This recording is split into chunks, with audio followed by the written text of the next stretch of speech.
Welcome. So, with what we have discussed last lecture, with that we'll stop discussing pipelining. So, from this lecture onwards, we'll be moving to the next topic, which is parallel processing. And for this topic and for the rest of the topics which we are going to discuss in the course, hereafter we'll be following this particular textbook, Computer Organization and Architecture by William Stallings, ninth edition. So for this topic, parallel processing, we'll be referring this textbook, Computer Organization and Architecture by William Stallings, ninth edition. So it is already specified in the handout. So if you refer the handout, so these two are the primary textbooks which we are following. Of course, the textbook is Computer Organization by Hamacher. 80% of the syllabus we are following this book, and for the remaining parts we are referring this book, Computer Organization and Architecture by William Stallings. You can take either 8th or ninth edition. I don't think there is any much difference. So previously also, so mostly we have used Computer Organization by Hamacher. Previously, if you see one topic, input and output processing, where we have discussed about programmed I/O, interrupt driven I/O, all those things. For these two topics alone, programmed I/O and interrupt driven I/O. For these two topics, we have followed the same book, that is Computer Organization and Architecture by William Stallings. Now for the rest of the topics, that is parallel processing and multi-core computers, for these two chapters also we'll be following the book Computer Organization and Architecture by William Stallings. Okay. So with this info, let us start.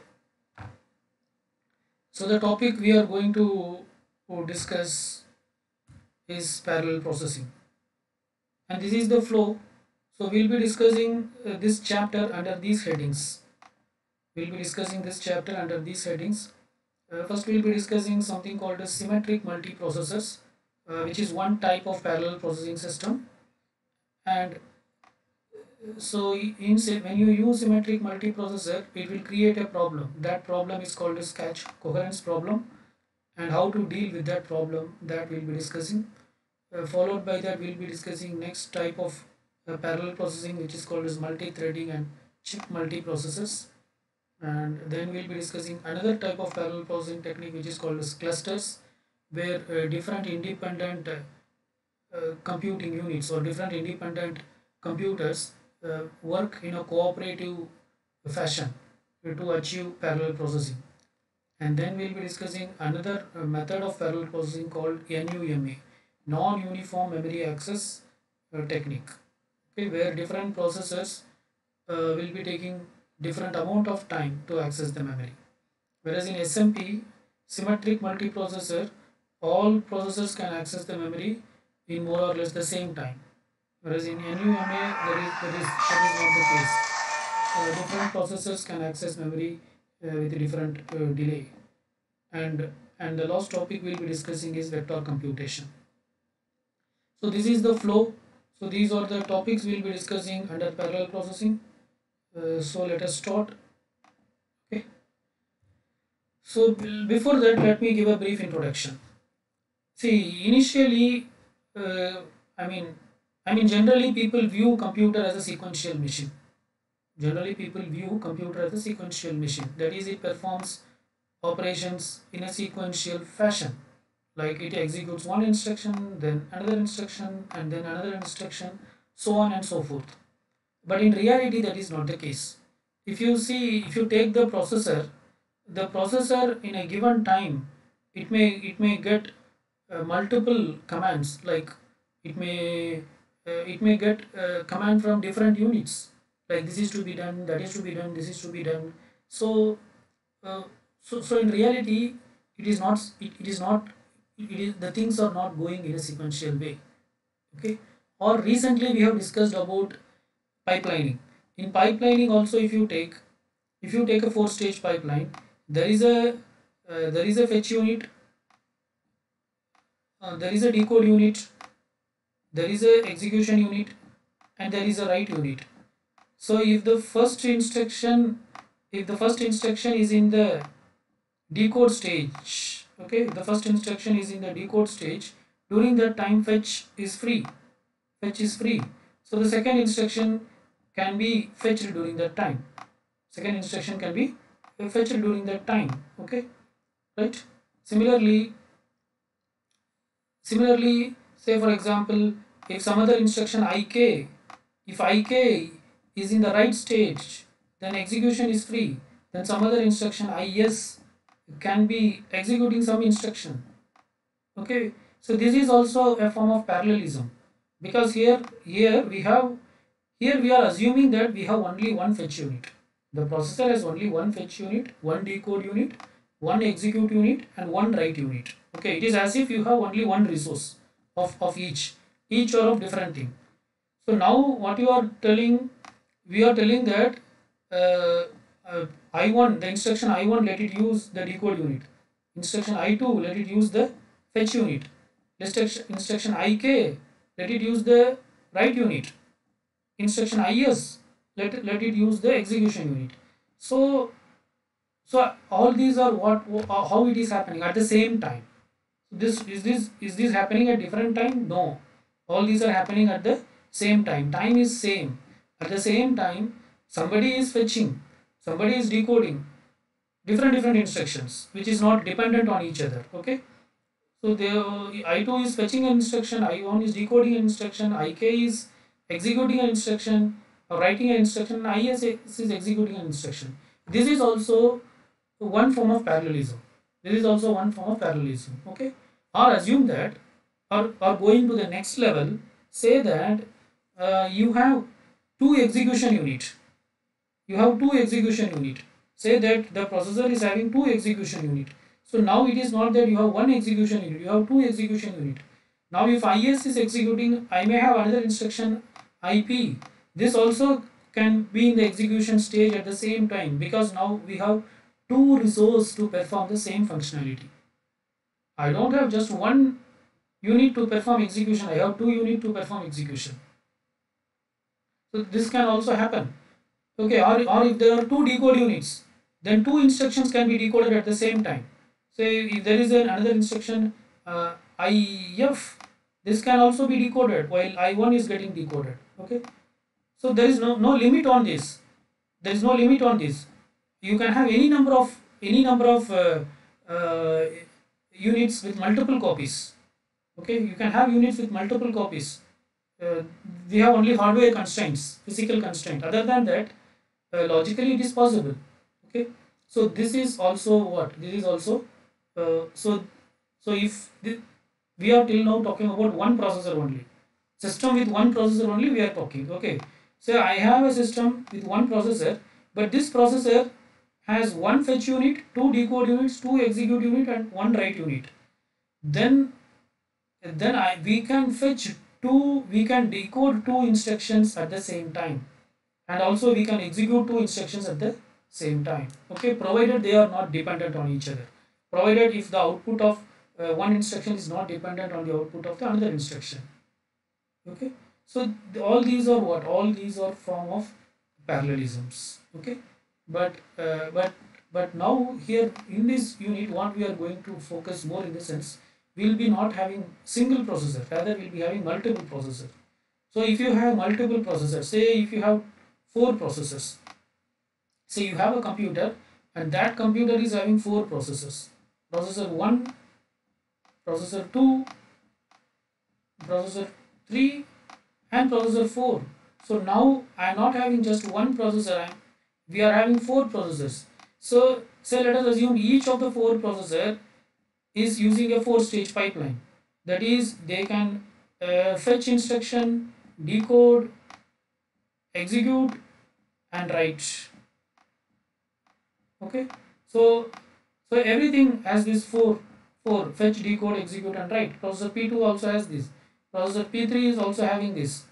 Processor P4 is also having this. Now if you see this whole as a system, this system, one computer, if you see, this computer is having four fetch units, four decode units, four execution units, and four write units. So it can fetch four instructions parallelly at the same time, provided they are not dependent. It can decode four instructions at the same time, provided they are not dependent on each other. It can execute four instructions parallelly, provided if they are not dependent on each other. It can write four instructions parallelly, provided if they are not dependent on each other. Now assume that the user want to execute four programs, four different programs. Say we will call it as program 1, program 2, program 3 and program 4.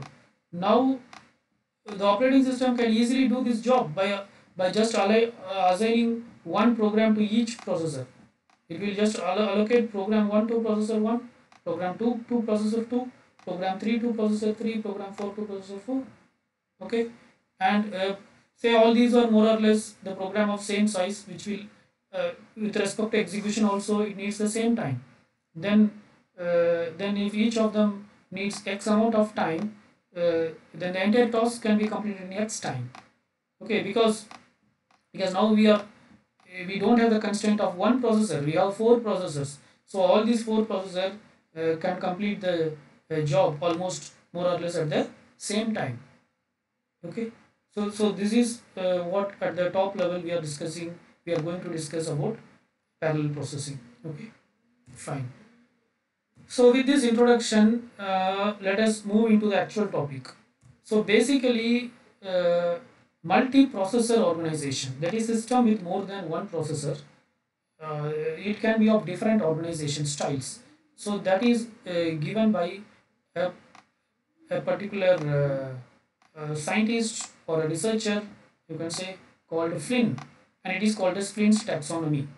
So based on Flynn's taxonomy, the uh, the multiprocessor system can be organized in any one of these four ways. Okay, the first method is called as SISD, single instruction and single data stream.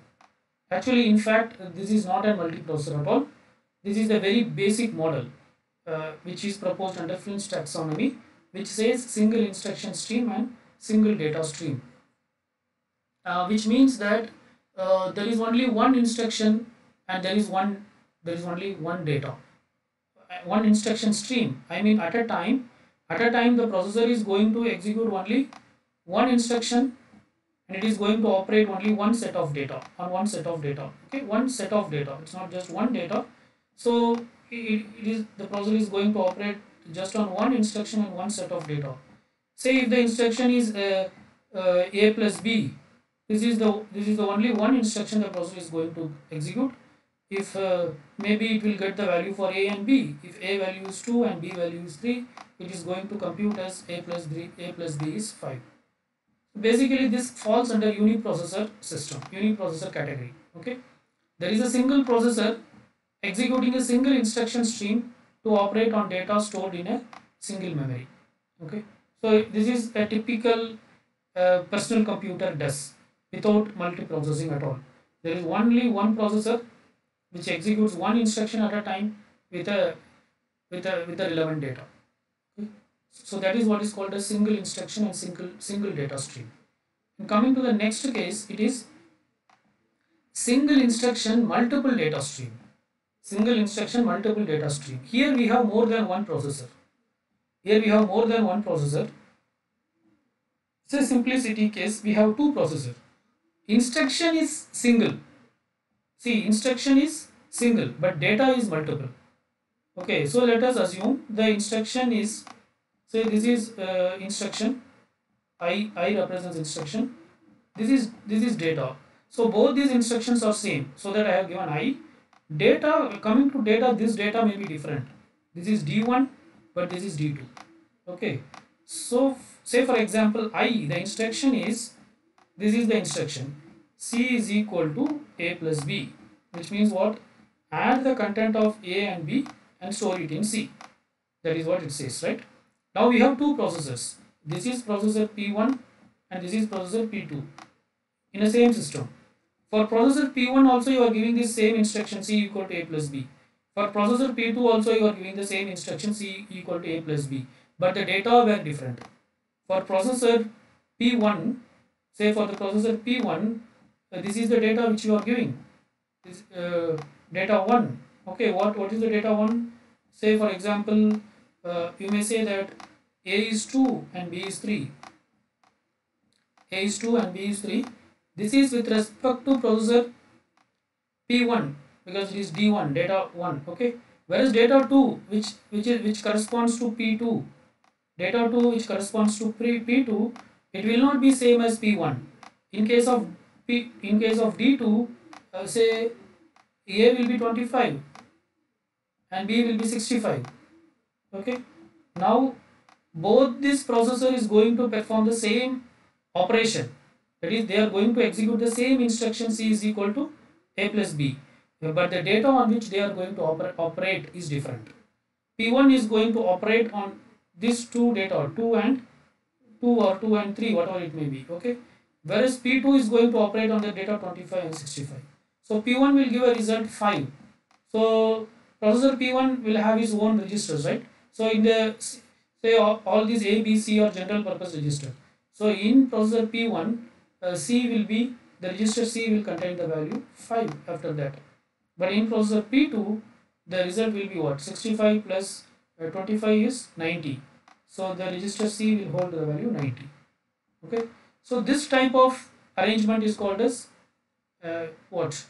Single instruction stream and multiple data stream. So here for simplicity we have discussed about two processor, but in reality it won't be two processor, it will be like 10 processor, 50 processor or 100 processors. Okay. So you may ask where it is applicable, where it is useful, like that, right? So say for example you want to add the contents of two arrays. Okay. If you want to add the content of two arrays, say this is P3, like that we may have up to 100 processors. We may have up to 100 processors, P100. Say we have an array of size 100. Say there is an array A of size 100 with some data. Okay. And there is an array B of size 100 with some other data. Okay. Now say that we want to add this content A and B. The content of A should be added with B and the result should be stored in another array C of 100, which is initially 0. Okay, now what we can do, the instruction is same. Instruction is what? Instruction will be A of I plus B of I. A of I plus C of I is equal to A of I plus B of I. C of I is equal to A of I plus P of I. This is the instruction, that's it. But data will vary. Now we have how many processors? We have 100 processors. So all these things can be done in one clock cycle. How? Because for the first processor we'll give A of 0 and B of 0 as the input. For the second processor we'll give A of 0, A of 1 and B of 1 as the input. For the third processor we'll give A of 2 and B of 2 as the input. So on and so forth. Okay, for the 100 processor we'll give A of 99 and B of 99 as the input. Right? So in one clock cycle it will finish adding the content of two arrays. Okay. So like that there will be several examples where this will be used, right? Even for example, if you take machine learning or deep learning, if you take deep learning uses specialized what do you call specialized computers, right? So that is also this type of machines where you have, actually it's not exactly the same. We'll be discussing multi-core computers in the next chapter. There the I mean the architecture which is used for deep learning is exactly, it's a multi-core architecture. You have multiple cores, but all these core will perform the same task. I mean the instruction will be same, but they will operate on different data. Okay, but they will operate on different data. Fine. So this is about what you call SIMD, single instruction and multiple data stream. Next is multiple instruction and single data stream.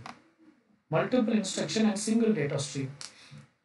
So this is the instructions are different, but the data will be same. So you have more than one processors, P1 and P2. The instruction for P1 will be different from P2, but the data will be same. So let us take a simple example. Say P1 and P2, two processors, let us assume for simplicity. Say there is an instruction P1 is getting the instruction I1. Okay. P2 is getting the instruction I2. P2 is getting the instruction I2. And P1 is getting the data D1.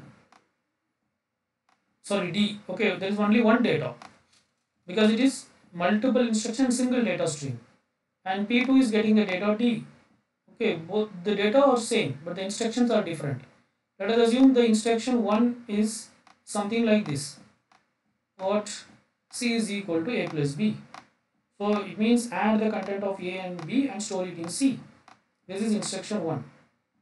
Instruction 2 may be something like this. C is equal to A into B slash D. Okay, so this is the instruction for or let us not have this slash D because data is same, right? Data is same. C is equal to A star B. Now if you see, the instructions were different.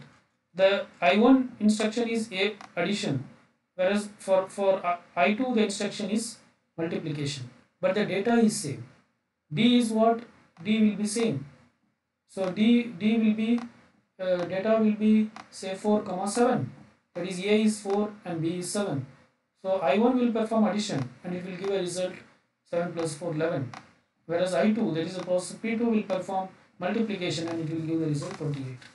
Okay, so this type of multi-processor system is called as MISD, multiple instruction stream and single data stream. The instruction streams will be different but the data stream will be same. Okay, this is not much used and this is also not commercially available. So this is not commercially implemented. It is a model which just exists in theory. Okay, there are 4 combinations should be there, right? So it is a model which just exists in theory. There is no commercial implementation of this. And the last one is multiple instruction stream, multiple data stream. So in fact, this is the real parallelism. This is the real parallelism because here what we are doing, multiple instruction stream and multiple data stream, which means that different processor can execute different instructions and they can work on different data. So it is something like this. We have many processors P1, P2 up to P100, let us say P1, P2, so on and so forth. Okay, up to P100, processor 100. So each one of the processor can execute different instruction and they can operate on different data. So processor P1 will execute the instruction I1. Processor P2 will execute the instruction I2. Processor P3 will execute the instruction I3, so on and so forth. Processor P100 will execute the instruction I100. And the data on which they work also will be different, it will not be same. Processor P1 will be using the data D1 for executing I1. And processor P2 will be using the data D2 for executing the instruction I2. And P3 will be using the data D3, so on and so forth. And processor P100 will use the data D100 to execute the instruction I100. Okay. So when this type of system is there, then it means you can perform really multiple tasks simultaneously. I mean, you can run multiple programs simultaneously. For example, now also we are running multiple programs simultaneously without multiprocessing. Even say for example, even if you have a single processing system, even if your system has only one processor, you can open multiple windows simultaneously and you can do. But actually that is internally what is happening. Internally it is multi-programming, it is not multi-processing. The processor is interleaved. The processor is interleaved. That is, processor executes one process for some amount of time. Then there is a context switch happens to another process, so on and so forth. But it happens at a very faster rate, such a way that we cannot recognize. The humans cannot recognize. Okay, but here in MIMD system that is not the case.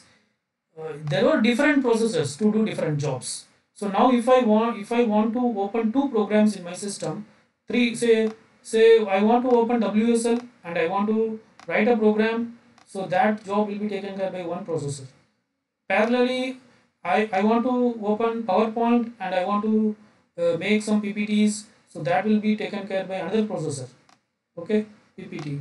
and at the same time, say I'm also watching to some video. Okay, that video processing should be done, that will be taken care by another processor. Okay, say I also want to open word MS Word, so that will be taken by another processor. So here there is no question of interleaving. Here there is no need of interleaving, because you have sufficient processors to which the individual jobs can be allocated. Okay, so all these are different. So of course all these processors will execute different instruction, and they will work on different data. Such a system is called as MIMD, multiple instruction stream and multiple data stream. Set of processes simultaneously execute different instruction sequence on different data sets. Okay, so what we are going to discuss, we have discussed now SMP, symmetric multiprocessor. So this MIMD, there are two types in MIMD. One is SMP, and there is clusters and also NUMA. So most of the thing whatever we are going to discuss in this chapter, actually it comes under this heading MIMD, multiple instruction and multiple data stream.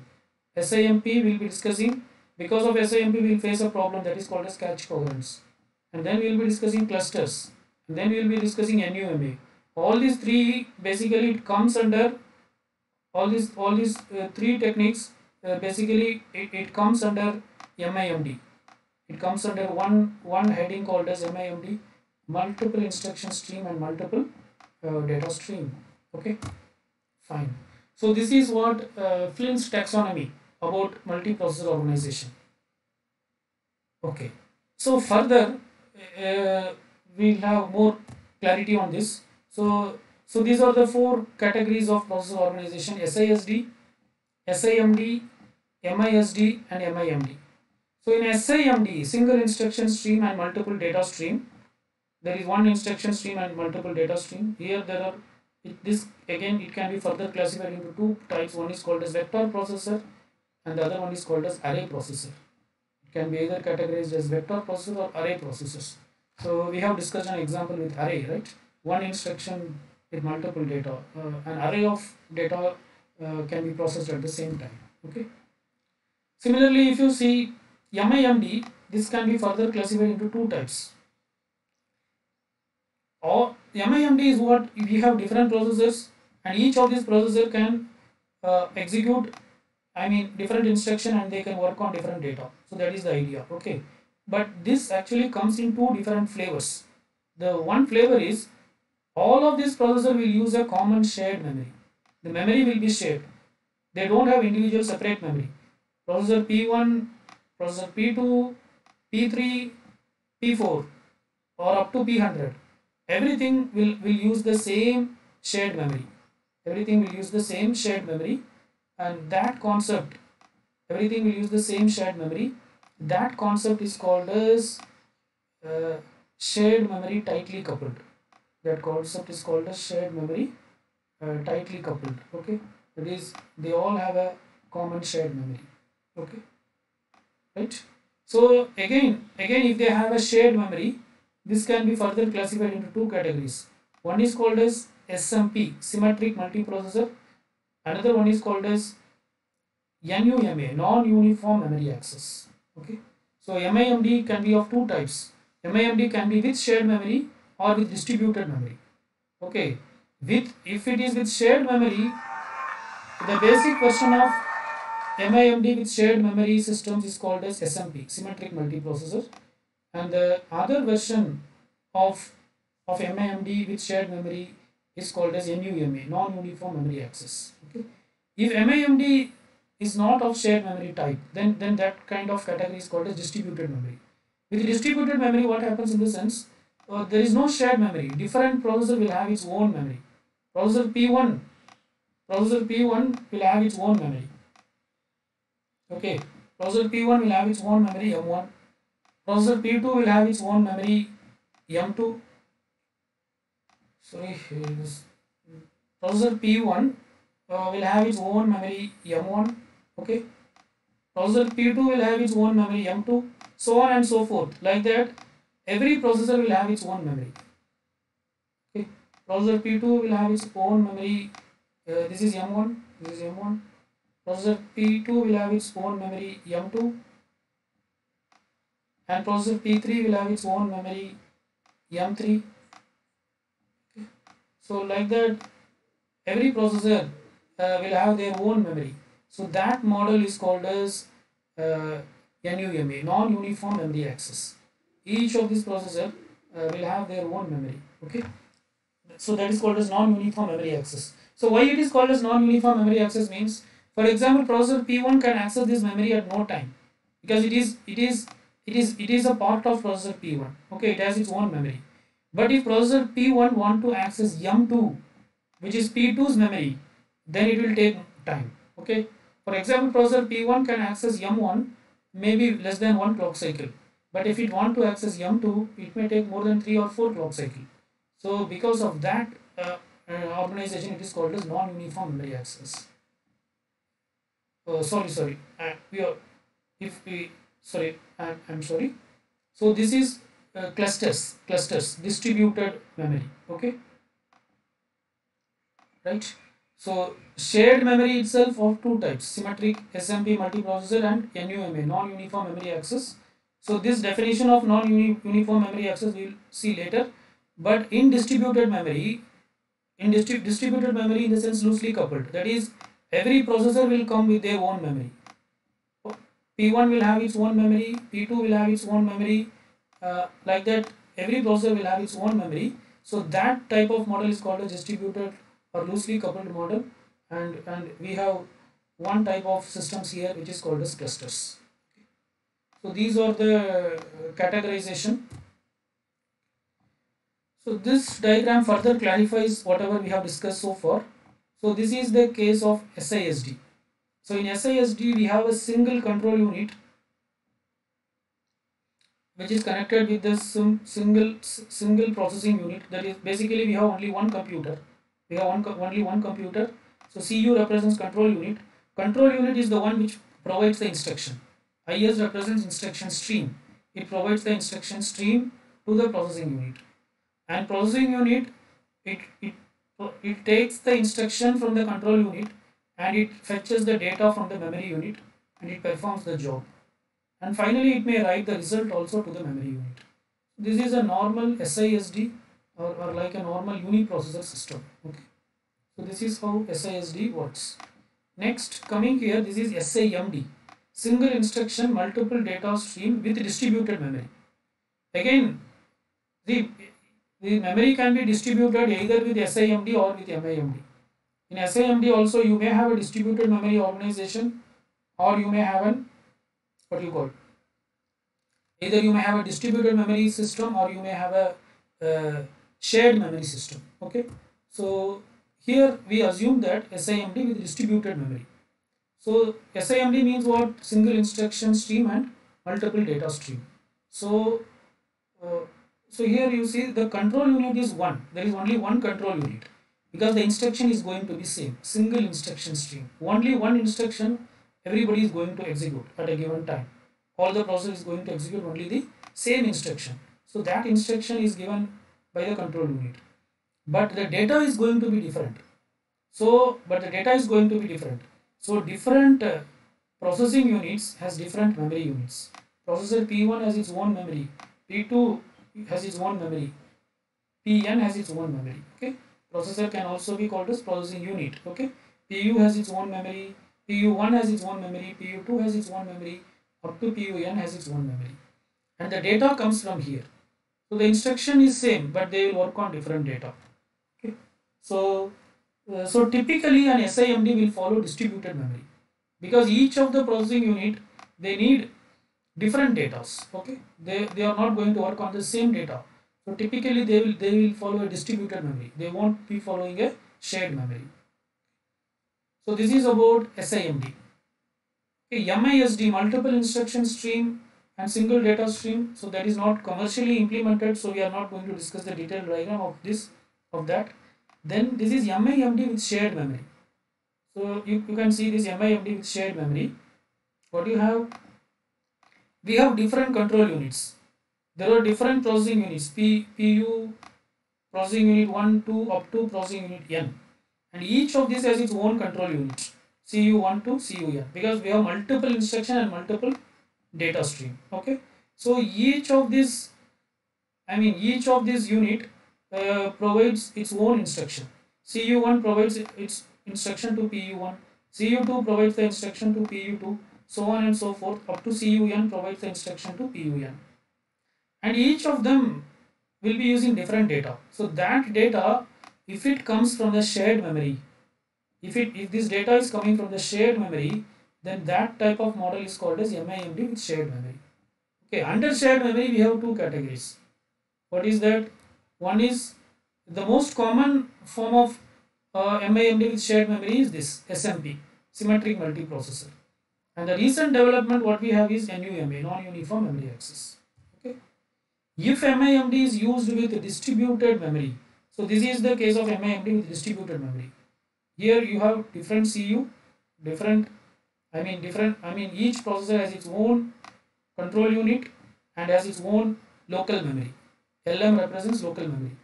Each processor has its own control unit and each processor has its own local memory. So that type of system is called as MIMD with distributed memory. So here you can see processor P1, PU processing unit 1 gets the instruction from CU1 and it gets the data from LM1. Okay, so on and so forth. Processing unit N gets the instruction from CUN and it gets the data from LMN. Okay, and finally they all will be interconnected through some network because everything should communicate, right? Maybe all the processors, one of the processor, each of the processor may want to communicate with another processors. So there should be some interconnecting mechanism. So this type of model is actually used in clusters. This type of model is actually used in clusters. Okay. So this is the brief overview about the different types of multiprocessor organization. So now we will focus. So we will be focusing on SMP. So in this lecture, we will be discussing in detail about SMP, which is one of the commonly used category of MIMD, multiple instruction stream, multiple data stream with shared memory. Okay, so that's what we are going to discuss. So in a symmetric multiprocessing system, we have two or more processors with comparable capacity. That is, they have their performance level will be more or less same. Okay, processors share same memory because it comes under shared memory concept. Okay, it comes under this shared memory. So all the processors will share a common memory. Okay. Processors are connected by a bus or other internal connections. Memory access time is approximately same for each processor. All the processors are going to access the common memory. So the memory access time is more or less, it will be same for all the processors. And all processors will share the IO devices. The system may have different IO devices, right? So the IO devices also will be shared by all the processors. So they will share the IO devices either through same channels or different channels. Okay. All processors can perform the same functionality. That is that the typical operations that can be performed by all the processors will be more or less same. So that they are called as symmetric. SMP means S stands for symmetric multiprocessors. So all these multiprocessors are of similar type. So it is called as symmetric, similar in terms of functionality and performance. And the system will be controlled by a single integrated operating system. We may have with SMP, we may have hundreds or even thousands of processors inside one unit. Okay, so we are talking about large computers which occupy big rooms. Okay, so really that is what the parallel computers are for. So they are used for, such computers are there which is basically used for weather forecasting and all other problems, which is really what you call serious problems which the environment is facing, right? Okay, so but the entire system will be controlled by a single integrated operating system which provides interaction between the processors and the programs or jobs, whatever it may be. Okay, so this is a brief detail about SMP. This diagram will clarify. We'll come back to this. Before this, we'll see this. So this diagram represents this is the general block diagram of a tightly coupled multiprocessor. Tightly coupled means what? Tightly coupled means it's shared memory. Okay, shared MIMD with shared memory, that is called as tightly coupled. And the basic version of MIMD with shared memory is nothing but SMP, symmetric multiprocessor. So this is an example, this diagram is an example of SMP, symmetric multiprocessor. So in symmetric multiprocessor, you have more than one processors. Maybe we may have 100 processors, but all these 100 processors is going to access a common shared memory. So you can see there is only one memory which is shared by all these processors through some networking mechanism. And also all the IO devices will be shared by all the processors. There are different IO devices, but any processor can access any IO device. It is not that this IO device is connected only with this processor, this is connected with only this processor. No, there is some interconnection mechanism through which any processor can access any IO devices provided they are free. Similarly, any processor can access any memory location provided there is no what you call there is no uh, mutual exclusion issues. Okay, so in operating system we have discussed mutual exclusion, right? That means if one process is accessing one particular memory location, then that memory should be locked for the given time so that another processor cannot access, another process cannot access. So here also that should be applied, because now you have not only one process, different processor is running different process, and each of the processor again they may perform multi-programming. So the number of processes overall in the system may be huge. So and they are using a common memory. So obviously mutual exclusion, all these principles should be applied at a higher level with the different for different processors to ensure that the memory inconsistency issues are not appearing. Okay. So this is the general block diagram of SMP, symmetric multiprocessing system. So this diagram basically it explains the difference between multi-programming and multiprocessing. Multi-programming is a concept which is available with a uniprocessor system. That is, in operating system also we have discussed about multi-programming, where there is only one processor, but still you can execute more than one job simultaneously. How we are able to do? Because that is called as concurrency. Multi-programming can be otherwise called as concurrency. See, concurrency is different from parallel processing. Concurrency is achieved through interleaving. That is, or you can call it as context switching. That is, the processor is going to execute one job for some time, and then it is going to execute some other job for some other time. And the processor is going to context switch at a very faster rate, such a way that the human cannot recognize the difference. Okay. So this particular diagram, it is explaining about interleaving, that is multi-programming with one processor. So this green represents whenever the processor is busy, processor is running. Okay, and black represents during that time that particular process is blocked. Okay, green represents which processor is running which process, and black represents during that particular time that particular process is blocked. So here there are three processes, process 1, 2 and 3. Initially CPU is executing process 1 for some times. Okay, then process 1 is blocked. Here you can see it is blocked. Process 1 is blocked. During this time CPU is executing process 2. Okay, then again it is executing process 1. Okay, during this time you can see process 2 is blocked. During this time process 2 is blocked. Okay, but after this it is executing process 3. After this processor is executing process 3. So during this time you can see process 1 is blocked. After completing process 3, CPU is executing process 2. Okay, process 2. So during this time B1 is blocked. Now P3 process 3 has completed, right? Now again after completing process 2, CPU is executing process 1. Okay, so basically here if you see there is only one processor, so there is no real parallelism, right? Initially this much time processor is executing process 1, then from here to here it is executing process 2, then from here to here it is executing process 3. Like that it continues.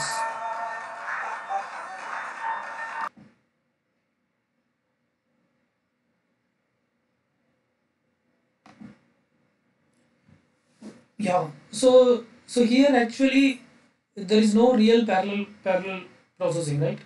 CPU is executing Now process 1, then during this time process 2, then during this time process 3, process 1 again, and process 3 here, and again here process 2, and again here process 1.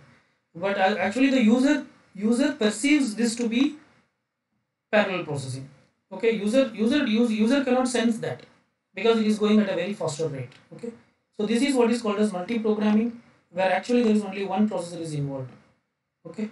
But the other case here, if you see, this is the real parallel processing, interleaving and overlapping, multiprocessing two processors. But in multiprocessing also there can be interleaving. Okay, see, multiprocessor interleaving is also one of the technique that multiprocessor systems can also apply. So it's not that they won't apply interleaving, they may also apply interleaving. Okay, so here if you see, during this time process 1 is executed. Okay, during this time process 1 is executed, and same time you see process 2 is also getting executed. That is, up to this time both processes are executing parallelly. This time two processes were executing, because we have two processes, because you have more than one processes. Here we have two processes. Okay, by this time again, due to some reason, process 1 was going to uh, what do you call blocked state. Okay, this block may be because of IO wait or something. Okay, otherwise there is no need for the processor to block it, because why? Because we have two processes, so it can execute. But maybe some other reason, because of some other reason, it may get blocked. Okay, again during this time process 2 is blocked, but after here process 2 is started.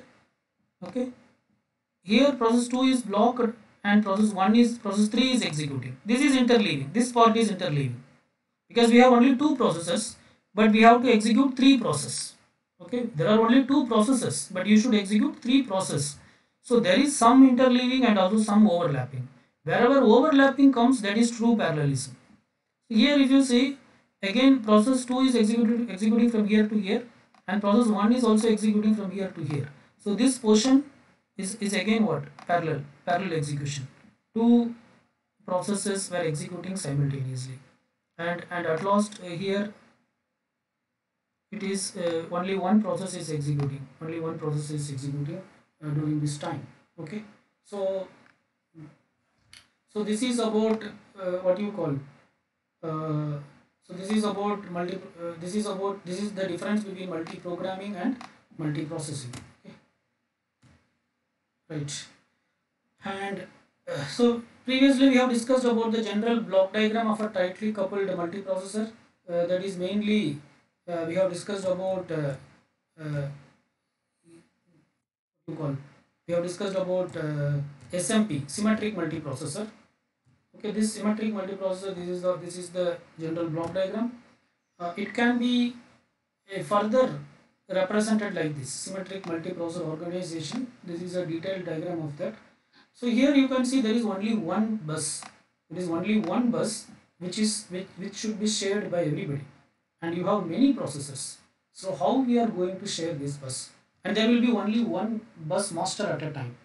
So previously we have discussed about this in DMA, direct memory access.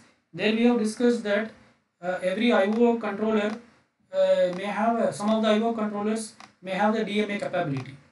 Now when data has to be transferred between processor and the IO device, instead of getting it done by the processor, it can be done by the DMA.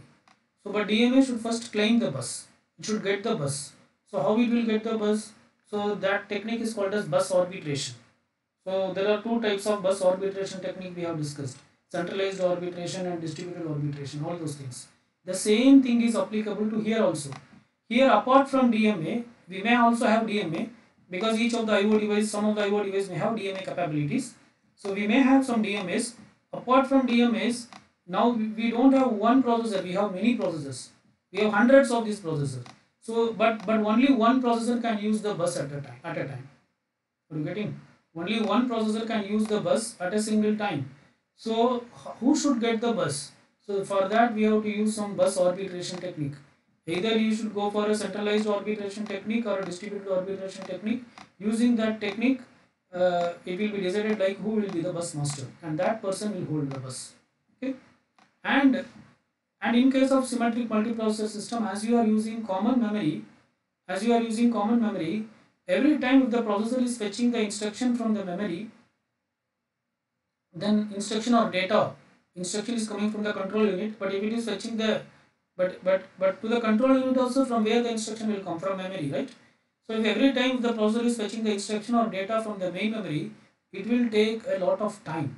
Processor has to fetch via the system bus, it has to fetch. Okay. And first of all, the processor should have the control on the system bus, then only it can fetch. And system bus is basically slower device. Its speed, if you compare the speed of the processor and the system bus speed will be very low. So using a very low speed, using this low speed system bus, if the processor fetches data from the main memory, then that will be a time consuming task. And if the processor is fetching data from the uh, system bus using the low speed memory, uh, uh, using the low speed system bus, then there will be a time consuming process, and most of the time will get wasted. So to avoid that, these cache memories were introduced. Okay, in the previous diagram caches were not shown, so here you can see cache is shown. So the processor may have two types of cache, L1 and L2 cache. Generally L1 is an internal cache which is present inside the processor. L2 is an outside, or it is just available outside of the processor. Okay. Nowadays some of the system also have L3 cache. If it has L3 cache, then L1 and L2 will present inside the processor. L3 will be the external one, right? So with this cache, what happens in the sense, most of the data and instructions will be available in this cache. So the processor will not be required to access the main memory. If at all, if there is a cache miss, then only it has to access the main memory. And whenever it want to access the main memory, it should avail the, first it should get the system bus through any of the arbitration technique. Okay. So that's what this particular diagram represents. Okay. Now what is the advantage of having a bus organization? There are several advantage. Simplicity. This is the simplest approach for multiprocessor organization, because we are using a common bus. We are using a common bus, and we are using the same technique which is used in the uniprocessor technique. In a normal single processing technique also, to gain a bus, we use bus arbitration. The same thing is used in the multiprocessing technique also. So that we say it is simple, and also it is flexible. Okay, generally easy to expand the system by attaching more processor to the bus. You can, if you want to add more processor to the bus, then you need not make any changes to the bus. You have to only add the processor. We are not going to change the bus organization. So this is one type of uh, uh, connecting the processor using a single bus organization. And reliability. The bus is essentially a passive medium, and the failure of any attached devices should not cause failure of the whole system. For example, if one of the processor is failed, that is not going to affect the performance, that is not going to make the system down. Say one processor failed, then what will happen? Probably the performance will degrade, or the speed of executing may reduce, or it may slow down, but it will not stop the system. It cannot stop the system. Okay, because not only this device, many devices are using the bus. So if one processor is not using, that work will be shared to some other processors. These are the advantages of using uh, the bus organization. I mean the same bus organization that was used in a normal uniprocessor system. So what are the drawbacks with this bus organization? The main drawback is all memory reference pass through the common bus. If there is any memory reference, that should go through the common bus. So before accessing the if you want to use the bus, then the processor should arbitrate and it should get the bus. If the number of processors were more, then getting the bus also will become a issue. Okay. So, and the performance is limited by the bus cycle time, because bus is a slower device. If and the processor is a speed or works at a greater speed, and if the bus is unable to provide data at that rate, then it will be affected. Okay. Each processor should have its own cache memory. Okay, this will reduces the number of uh, bus access. Mm, but again we are imposing a logic we are imposing a constraint on the cache memory, right? That means we are saying that everybody should have their uh, own cache memory. So actually that is also one of the disadvantage, because we are posing uh, a constraint that cache memory should be secured. If cache memory is not there, then it will create a problem. Okay, and another problem with cache memory is it also leads to a problem called cache coherence. Okay, with cache memory it also leads to a problem called cache coherence. What is cache coherence in the sense? Say for example, take this diagram. Now here data is available, fine. Now assume that processor 1 is also using the data D1, and say this processor is also using the data D1. Now assume that processor 1 is modifying this data. It is updating the data D1 to D1X. But this update will not reflect in processor this processor. So this problem is called as cache coherence problem. So the data that is available in the cache may not be consistent. Now whenever this processor is going to update, it should inform all the other processors that I am going to update the data D1. Like that it should inform, and then only it should update. Otherwise it will lead to serious problems. Okay, because if you take financial data, say both of them are using the same data, and if one person updates and the other person does not updates, then the entire thing will be spoiled. Okay, so that issue is called as cache coherence problem. And these are some of the design considerations with respect to multi-processor operating system. We have discussed that there should be a single integrated operating system. Okay, so this operating system should have many features to properly coordinate with that many processes. So it should be able to execute concurrent processes simultaneously, because now concurrency in the sense it should be able to allow several processors to execute the same instruction code, instruction stream simultaneously. In the sense that, say, the operating system should, for example, in operating system, there may be a particular routine to copy some content from one memory location to another location. Now that can be done by some system call. Okay. Now it is not that only one processor is going to call that system call at a time. Maybe two processors may be calling the same system call at the same time. Processor P1 is also calling that system call. Processor P10 is also calling the system call at the same time. And now the operating system should have the feature to execute both the system call. This is actually only one system call copying, but it should have the flexibility to execute this system call simultaneously. I mean, two copies of this system call should be executed at the same time, so that should not create any issues. And OS tables and management structures must be managed properly to avoid deadlock or invalid operations. So with one processor itself, we have discussed so many cases of what you call how deadlock will occur, all those things. Now, if there are so many processors and each of these processors are running multiple processes, then the complications will increase with respect to deadlock or other invalid operations. And operating systems should be able to manage all those things. Okay, right.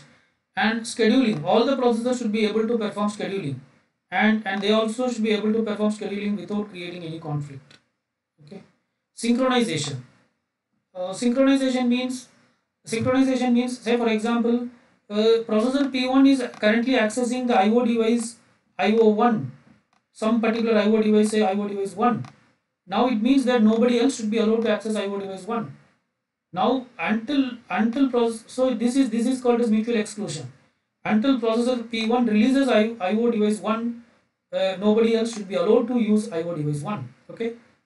So similarly, if processor P2 is accessing some memory location X, that is, if it is performing the right operation, then other processors should not be allowed to access the same memory location. This also comes under mutual exclusion. So ensuring that only one processor can access a given IO or access a memory, especially write operation at a given time. So that is called a synchronization. Okay. Then memory management. So memory management, in the sense, it includes paging, all such concepts. So if you are using virtual memory, then we will be using paging. Okay. If you are using paging, then some pages will be in the main memory, some may not be in the main memory, and when there is a page fault, it should be fetched from the disk. Okay. So now we are having multiple processors. So operating system should be able to perform paging in spite of having multiple processors.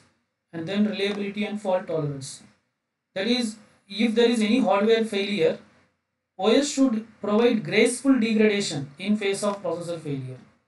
This we have discussed in operating system also. If you remember, graceful degradation means what? If there is any processor failure, if out of 100 processors, say 5 processor failed, then it is not that the performance should go from 100 to 5. No, the degradation should be graceful. Okay, 5 processors only failed, so the performance should go from what, 100? If the previously the performance is 100, now it should go to 95. Are you getting? So depending on the amount of hardware failed, so with that proportion only the degradation also should happen. Okay. So these are the design consideration with respect to the design of multiprocessor operating systems. Okay. So that's it about this particular topic. So here we have, in today's lecture, we have discussed a brief introduction to parallel processing, and also we have discussed a bit detail about SMP. I mean symmetric multiprocessing systems, right? So uh, so fine. So whatever we are discussing from now onwards, that this comes under computer architecture part. Okay, the subject is what? Computer organization and architecture. So from this lecture onwards, whatever we are discussing, it comes under architecture. So mainly architecture. How can we differentiate organization and architecture? In the sense, see, organization is something like managing things at a lower level. Architecture is something like managing things at a higher level, right? So if you connect with what you call the engineering, right? Say for example, there are, if you want to construct a normal home like 2 BHK or 3 BHK home, individual home I'm talking, not about apartments. Okay, then you will probably consult a civil engineer. He will do that, right? Okay, the civil engineer will do that, but we call him a civil engineer, not as a architect. Okay, but say you want to construct a what you call a very big stadium, or you want to construct a five-star hotel, or you want to construct a college with 10 floors, 20 floors, or 50 floors building, then we will not consult an engineer, rather we will consult an architect. Rather we will consult an architect. Why? See, if you take a home, what are the things necessary for constructing a home? Of course, the space and optimized utilization of the space, and the room size. It should not be too big, it should not be too small, it should be spacious enough, and you should have what you call good air movement inside the house, and water supply, water pipeline should be proper, electricity should be proper. So these are the typical things you check in a normal home. Okay, if you take a big something like a stadium or other things also, these same things only you check, right? So the space with respect to different rooms, or again water, and water flow, water pipelines, how it should be arranged, electricity. These are the things which you are going to check. Okay, but still you can understand that the knowledge required for constructing a normal home is entirely different from the knowledge required to construct a huge massive structures, right? Because the I mean it changes at where, at the planning level, at the top level, at high level, the planning is getting changed. Okay, right? So mm, mm. So I mean, say for example, the normal worker who is working, for him there is no difference, right? The worker can work with his knowledge a normal worker, I'm talking about the construction worker, he can work either for constructing a home or constructing a five-star hotel or constructing a stadium. For for his level of work, it is not going to make a difference. For his level of work, it is not going to make a difference, because he is going either he is going to mix sand and cement or all those things, or he is going to place brick on some places. All these things, which is applicable here and also which is applicable here. Okay, if you take a typical electrician, so his task is also same. It is not going to change here and also it is not going to change here. Okay, but that is not the job. But the job of the engineer here is different, but the job of the architect here is different. Okay, the engineer will plan with only limited, what you call, limited space, whereas here the architect is going to plan with a different mind frame. Are you getting? Because this scenario is entirely different. This scenario is entirely different. Here the type of people here going to live is different, and why they are using this facility home is different, and the type of people who is going to visit a stadium or a five-star hotel is going to be different, and why they are going to come here, that is also different. So all these things should be considered, right? So I'm trying to just connect. So similarly, if you see computer architecture, it basically talks about designing massive systems like parallel processing, MIMP system, multiple instruction stream, multiple data stream, a system which occupies a big room. So you have to connect hundreds of processors or thousands of processors, and the problem that you are going to face is same. Okay, now how we are going to share the IO devices between the processors, how we are going to share the memory, how we are going to deal with memory management, all these things applicable for a single processor also. But here the problems will blow up. The problems will blow up because there are more, what do you call, more stakeholders are involved. More stakeholders were involved, so the problems are going to come in a different way, and the operating system, and as an architecture, as a computer architect, you should be able to handle this, right? I, yeah, this is a tough question to answer. I think I have justified to some extent. So let us stop here. Thank you.